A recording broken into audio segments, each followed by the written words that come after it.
ये होटल बंद करो इधर से बंद करो हाँ ये भाई होटल खुले पठान जो मलाई का सभी को दुकान तो है होटल बंद कर रहा है बंद करो हम अभी आने लगे हाँ बंद करो जल्दी कर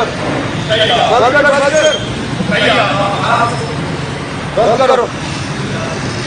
ये होटल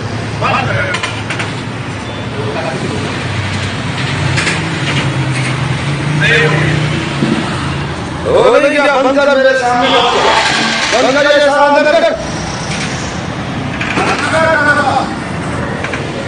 बंद कर अंदर चल चल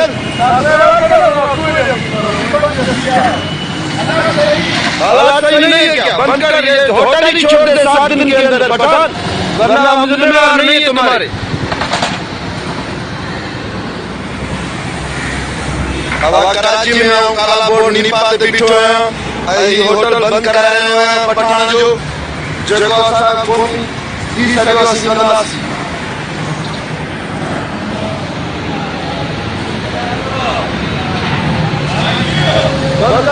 पूरा चक्कर नहीं लेकर जाऊंगा मैं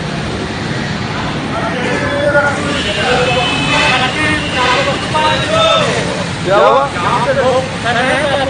आप रुको चलो जाओ तुम्हारा तो जाएगा ये बात कर रहा है ये पता नहीं कौन न्यूट्रल आके बात कर रहा है जाओ भाई जाओ आपका काम नहीं है हमारा है ना हम खड़ा है चलो भाई